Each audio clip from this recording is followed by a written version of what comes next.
How are you doing? Sometimes I think it is really unfair and injustice for Russia to use owning energy source as one of the fallbacks of the war to push the disadvantageous conditions to other countries that definitely need it for economic circulation in retaliation for economic sanctions. Although we all know how much the world relies on mining resources to circulate the economy in the world.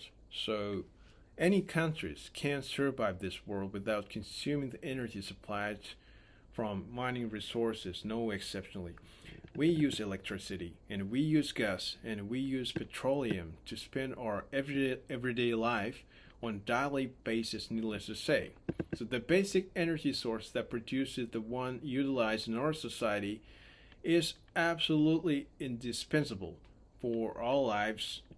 And when we think about the worldwide public interest, which should be shared equally among people in the world, I cannot help having the question like, what a country should be? What a country should be that can rule over the land, having a sufficient mining resources under the ground, can monopolize the source of energy unconditionally,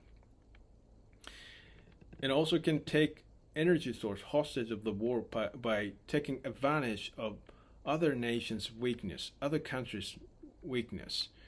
And the power balance of the countries, the background of the amount of mining resources is naturally decided depending on the place where the countries rule over.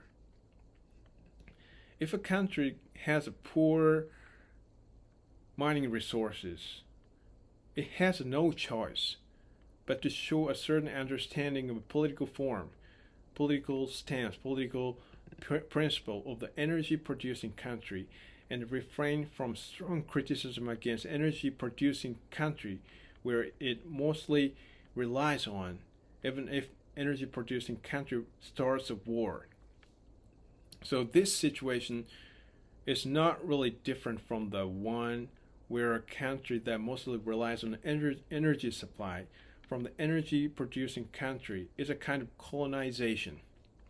So, especially from the viewpoint of humanitarianism and world common interest, I think we'd better establish a new social system, new common social system with a compelling force to make every country abandon the right of ownership of the mining resources and energy exploitation and manage it under common ownership as a public interest, common property. So when I see this situation where we have a worldwide inflation and commodity prices are going up sharply because of energy supply shortage, and crude oil prices are sharply appreciating, I fully realize that how many countries depend on energy supply from Russia that are largely influenced on world economy. So it is not that easy, and it is really fancy, and it is almost impossible to realize this kind of political system because the United Nations doesn't have a power to control the major countries.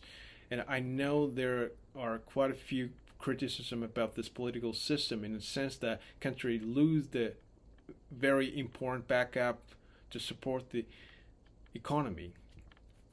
But my assertion is like exclusive ownership of mining resources by countries should be abandoned, and every country should shift from exclusive ownership of crude oil to common ownership of crude oil or something under the mutual agreement, and its energy prices strictly maintained constant.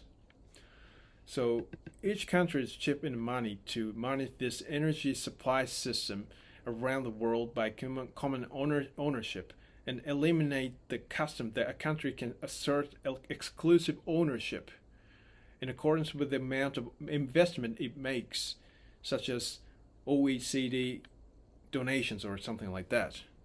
But this system is more close to socialism that enables us to share our public interest in the world. But I know it is really unrealistic system because current energy supply is very important financial resource for the country that owns the mining resources. So, and in terms of chipping in money to manage the energy supply system, the major countries will end up covering the most of the energy costs of this energy supply system. So it's not that easy, and it is sometimes is not really fair from the viewpoint of capitalism. But we really have to think about the situation where the world economy is extremely influenced by the convenience of the one country monopolizing sufficient mining resources under the ground. So the cause that the world fallen into social unrest, including high inflation and increase in commodity price, was unmistakably war between Ukraine and Russia. But I personally suspect that every country's attitude to place the most importance on the national interest brought this situation. So in my opinion, in order to avoid the world from social unrest, we should establish the world social system that enables all nations on the planet to equally enjoy the resources related to fundamental humans living as common property, as common interest. So, however, it is 100% impossible with the current maturity level of the world. I'm sure no country will agree on this kind of social system. To make this social system realize, I think it will take at least a couple thousand or 10,000s of years or more.